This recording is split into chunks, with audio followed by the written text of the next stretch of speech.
Көкөністен жасалған икра. Бұл духовкада жасалмады, ешқандай қайнатуды керек етпейтін икра. Духовкамызды 200 градусқа қыздырып қоямыз. Ол қызғанша біз бір кабачкиді тураймыз. Бір кабачки, бір болгарский, 2 помидор, 2 пияз, 2 болгарский, бір баклажан, сосын ащы жақсы көрсеңіздер, мынандай красный перецтен 2 жөн қолдансаңыздар болады. Осылай бәрін кольцо қылып турап аламыз. Кольцо қылып турап, осылай саламыз. Салып, әдемілеп, әрлеп дайындаймыз. Кабачкиімізді турадық, баклажанымызды турадық, пиязымызды тураймыз.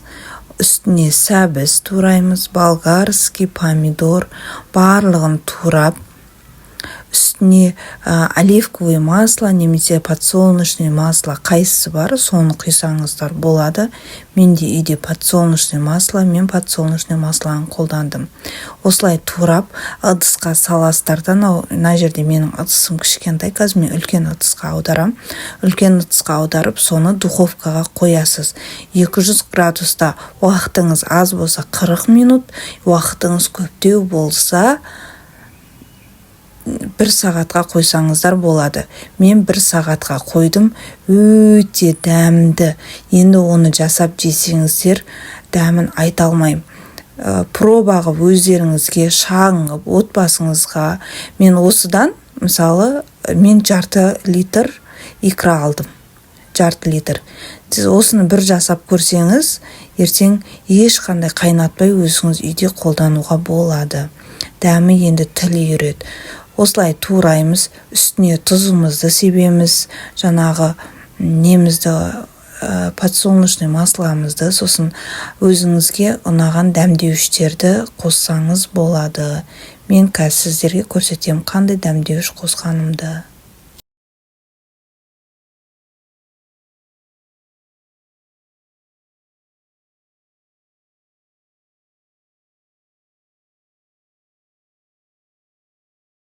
Міне мен үлкен ыдыс алдым.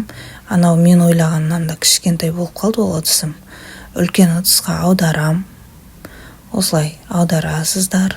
Өздеріңізге ыңғайлы. Мен араластырып алдым.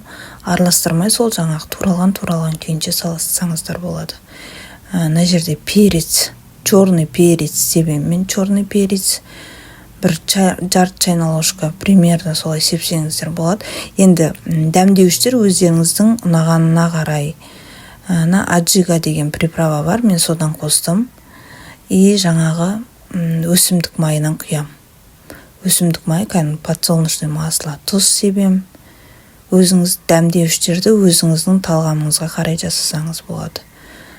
Ащы бұрыштар тастадым, өйткен мен балдарым үйде ащы тамақты өте қатты жақсы көреді. Өсімдік майын құямыз, 50 грамдай құйсаңыздар жетеді. Осылай духовкаға салып пісіреміз. Дайын. Қазір духовкаға сіздермен бірге саламыз.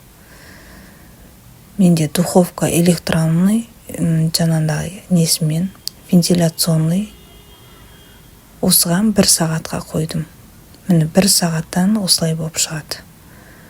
Өзінің суы шығып, осылай суланып, маймен жаңағы. Осыны аласыздар да, бір ыдысқа салып, мен құсап салып, блендермен дырылдатып шығасыз. Блендермен дырылдатқанда кәдімгі икра пайда болады. Жесеңіздер өте дәмді, отбасыларыңызға дайындап берсеңіздер болады. Лайк басып, комментария жазып, өз ойларыңызбен бөлісіп кетіңіздер. Менімен болғандарыңызға рахмет.